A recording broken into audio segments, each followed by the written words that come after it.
Hello ಕನ್ನಡಿಗ, ಶರಣು ಶರಣಾರ್ಥಿ. ಇವತ್ತು ನಮ್ಮ ಜಾಬ್ ಸರ್ಚಿನಲ್ಲಿ ಅಗ್ನಿವೀರ ನೇಮಕಾತಿ 2025. ಹೌದು, ದೇಶ ಸೇವೆ ಮಾಡಲು ಬಯಸುವ ಅಭ್ಯರ್ಥಿಗಳಿಗೆ ಇದು ಸುವರ್ಣ ಅವಕಾಶ ಅಂತಲೇ ಹೇಳಬಹುದಾಗಿದೆ. ಯಾವೆಲ್ಲ ಒಂದು ವಿದ್ಯಾರ್ಹತೆ ಆಗಿರಬೇಕು, ವಯೋಮಿತಿ ಎಷ್ಟು, ಅರ್ಜಿಯ ಸಲ್ಲಿಕೆ ಶುಲ್ಕವೆಷ್ಟು, ಆಯ್ಕೆ ವಿಧಾನ ಹೇಗೆ, ಅದರಲ್ಲಿಯೂ 8ನೇ ತರಗತಿ 10ನೇ ತರಗತಿ ಮತ್ತು 12ನೇ ತರಗತಿ ಆಗಿರ್ತಕ್ಕಂಥ ಅಭ್ಯರ್ಥಿಗಳು ಈ ಒಂದು ಅರ್ಜಿಗಳನ್ನು ಸಲ್ಲಿಸಬಹುದಾಗಿದೆ.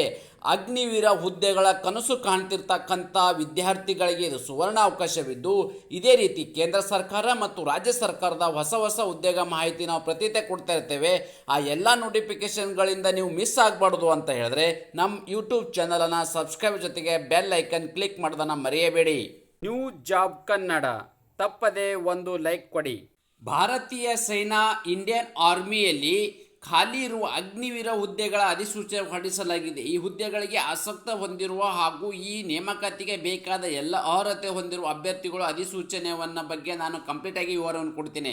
ಯಾವೆಲ್ಲ ಒಂದು ಕ್ವಾಲಿಫಿಕೇಷನ್ ಆಗಿರಬೇಕಾಗುತ್ತೆ ಮತ್ತು ನಿಮ್ಗೆ ಇರ್ತಕ್ಕಂಥ ಒಂದು ಏಜ್ ಲಿಮಿಟ್ ಎಷ್ಟು, ಓಕೆ, ಹುದ್ದೆಗಳ ವಿವರ, ಅರ್ಜಿ ಸಲ್ಲಿಕೆ ಶುಲ್ಕ ಬಗ್ಗೆ ವಿವರವಾಗಿ ನಾನು ನಿಮಗೆ ಈ ವಿಡಿಯೋ ತಿಳಿಸ್ಕೊಡ್ತೀನಿ. ಈ ವಿಡಿಯೋನ ಸ್ಕಿಪ್ ಮಾಡಿದೆ ಕೊನೆ ತನಕ ನೋಡಿ. ಯಾವೆಲ್ಲ ಹುದ್ದೆ ಕಾಲ್ಫಾರ್ಮ್ ಮಾಡಿದಾರಪ್ಪ ಅಂತ ಹೇಳಿದ್ರೆ ಅಗ್ನಿವೀರ ಇರ್ತಕ್ಕಂಥ ಹುದ್ದೆಗಳನ್ನ ಇಲ್ಲಿ ಕಾಲ್ಫಾರ್ಮ್ ಮಾಡಿದ್ದಾರೆ. ಹಾಗಾದರೆ ಎಷ್ಟು ಒಂದು ಹುದ್ದೆಗೆ ಇರ್ತಕ್ಕಂಥದ್ದು ಅಂತ ನೋಡೋದಾದರೆ ವಿವಿಧ ಹುದ್ದೆಗಳನ್ನು ಇಲ್ಲಿ ಅರ್ಜಿಗಳನ್ನು ಆಹ್ವಾನಿಸಲಾಗಿದೆ. ವಿದ್ಯಾರ್ಹತೆ, ಹಾಗಾದರೆ ಈ ಒಂದು ಅಪ್ಲಿಕೇಶನ್ ಹಾಕು ಬಯಸುವ ಅಭ್ಯರ್ಥಿಗಳ ಒಂದು ವಿದ್ಯಾರ್ಹತೆ ಬಗ್ಗೆ ನಾವಿಲ್ಲಿ ಮಾಹಿತಿ ನೋಡೋದಾದರೆ 8ನೇ ತರಗತಿ 10ನೇ ತರಗತಿ ಮತ್ತು ಇಲ್ಲಿ 12ನೇ ತರಗತಿ, ಅಂದರೆ ನೀವು 8ನೇ ತರಗತಿ ಮತ್ತು SLC ಪಾಸ್ ಆಗಿರ್ತಕ್ಕಂಥವ್ರು ಮತ್ತು ನೀವು 12ನೇ ಪಾಸ್ ಅಂದರೆ PUC ಪಾಸ್ ಆಗಿರ್ತಕ್ಕಂಥ ಅಭ್ಯರ್ಥಿಗಳು ಈ ಒಂದು ಅರ್ಜಿಗಳನ್ನ ಸಲ್ಲಿಸಬಹುದಾಗಿದೆ. ವಯೋಮಿತಿ, ಹಾಗಾದರೆ ಈ ವಯೋಮಿತಿ ಬಗ್ಗೆ ನಾವು ಇಲ್ಲಿ ಮಾಹಿತಿ ನೋಡಿದ್ರೆ 1/1/2025ಕ್ಕೆ ಅನ್ವಯವಾಗುವಂತೆ ಎಷ್ಟು 1/1/2025ಕ್ಕೆ ಅನ್ವಯವಾಗುವಂತೆ ಮಿನಿಮಮ್ ನೀವು ಇಲ್ಲಿ 17 ವರ್ಷ ಇರಬೇಕು, ಮ್ಯಾಕ್ಸಿಮಮ್ ಗರಿಷ್ಠ 25 ವರ್ಷ. ಅಂದರೆ ನೀವು 17ರಿಂದ 25 ವರ್ಷದ ಒಳಗಡೆ ಇರ್ತಕ್ಕಂಥ ಅಭ್ಯರ್ಥಿಗಳು ಈ ಒಂದು ಅಪ್ಲಿಕೇಶನನ್ನು ಸಲ್ಲಿಸಬಹುದಾಗಿದೆ. ಅರ್ಜಿ ಶುಲ್ಕ, ಹಾಗಾದರೆ ಈ ಅಪ್ಲಿಕೇಶನ್ ಹಾಕೋ ಬಯಸುವ ಅಭ್ಯರ್ಥಿಗಳ ಬಗ್ಗೆ ಒಂದು ಅರ್ಜಿ ಶುಲ್ಕ ಬಗ್ಗೆ ಮಾಹಿತಿ ನೋಡಿದ್ರೆ ಎಲ್ಲ ಅಭ್ಯರ್ಥಿಗಳಿಗೆ ಅಂದರೆ ಎಲ್ಲ ಕೆಟಗರಿಗೆ ಸಂಬಂಧಪಟ್ಟ ಅಭ್ಯರ್ಥಿಗಳಿಗೆ 250 ರೂಪಾಯಿ ಅರ್ಜಿ ಶುಲ್ಕವಿದೆ. ಹಾಗಾದರೆ ಈ 250 ರೂಪಾಯಿ ಅರ್ಜಿ ಶುಲ್ಕವನ್ನು ಹೇಗೆ ಪಾವತಿಸಬೇಕಪ್ಪ ಅಂತಂದರೆ ಆನ್ಲೈನ್ ಮುಖಾಂತರ ಪಾವತಿಸಬಹುದಾಗಿದೆ. ಹೆಂಗೆ ಅಂತ ಹೇಳಿದ್ರೆ credit card, debit card, net banking, UPI ಮುಖಾಂತರ ತಮ್ಮ ಅಪ್ಲಿಕೇಶನ್ ಆನ್ಲೈನ್ ಅಪ್ಲಿಕೇಶನ್ ಹಾಕಬೇಕಾದ್ರೆ ಈ ಒಂದು 250 ರೂಪಾಯಿ ಅರ್ಜಿ ಶುಲ್ಕ ಫೀ ಏನಿದೆ ನೀವು ಡೈರೆಕ್ಟಾಗಿ ಪೇ ಮಾಡಬಹುದಾಗಿದೆ.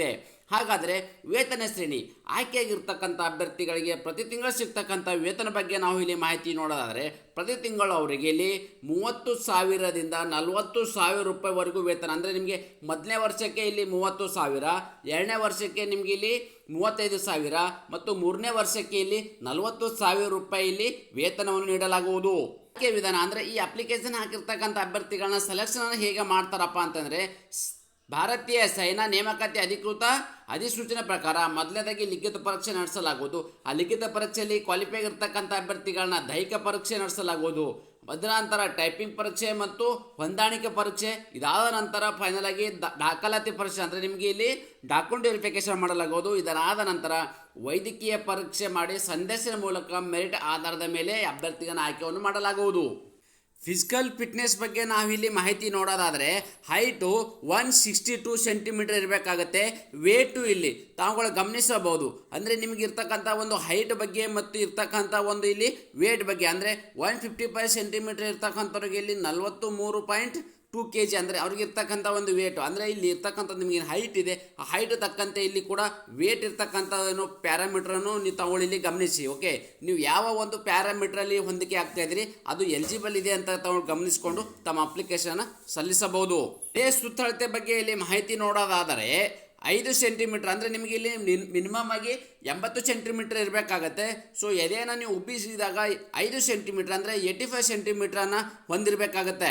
ನಿಮಗೆ ಇಲ್ಲಿ ಒಂದು ಲಿಖಿತ ಪರೀಕ್ಷೆ ಬಗ್ಗೆ ಮಾಹಿತಿ ಕೊಟ್ಟಿದೆ. ಅಂದರೆ ಒಂದು ಸೆಲೆಕ್ಷನ್ ಪ್ರೊಸೆಸರ್ ಹೇಗೆ ಮಾಡ್ತಾರಪ್ಪ ಅಂತೇಳಿ, ಆ ಸೆಲೆಕ್ಷನ್ ಪ್ರೊಸೆಸರ್ನ ಮಾಡಬೇಕಾದ್ರೆ ಯಾವ ಒಂದು ಕೆಟಗರಿಯಲ್ಲಿ ಇರ್ತಕ್ಕಂಥ ಅಂದರೆ 200 ಮಾರ್ಕ್ಸ್ ಒಂದು ಎಕ್ಸಾಮ್ ಇರ್ತದೆ. ಹಾಗಾದರೆ ಆ 200 ಮಾರ್ಕ್ಸ್ ಒಂದು ಎಕ್ಸಾಮ್ ಅಂತೆ ಇಲ್ಲಿ ಯಾವ್ಯಾವ ಒಂದು ಸಬ್ಜೆಕ್ಟ್ಗೆ ನಾವು ಓದ್ಕೊಂಡ್ರೆ ಅವ್ರಿಗೆ ಈಜಿ ಆಗುತ್ತೆ ಮತ್ತು ಯಾವ್ಯಾವ ಸಬ್ಜೆಕ್ಟಿಂದ ಎಷ್ಟೊಂದು ಕ್ವಶನ್ಗಳನ್ನು ಕೇಳಲಾಗೋದು ಎಂಬುದನ್ನು ಕೂಡ ಇಲ್ಲಿ ತಾವುಗಳು ನೋಡ್ಕೊಳ್ಳಿ. ಓಕೆ, ನೋಟ್ ಮಾಡ್ಕೊಳ್ಳಿ. ಓಕೆ, ಇದ್ರ ಪ್ರಕಾರ ತಮ್ಮ ಸ್ಟಡಿಯನ್ನು ಸ್ಟಾರ್ಟ್ ಮಾಡಿಕೊಂಡು ಈ ಒಂದು ಪ್ರಿಪ್ರೇಷನ್ ಅಂದರೆ ಎಕ್ಸಾಮ್ಗೆ ಬೇಕಾಗಿರ್ತಕ್ಕಂಥ ಪ್ರಿಪ್ರೇಷನ್ ಕೂಡ ನೀವು ಮಾಡ್ಕೋಬಹುದಾಗಿದೆ.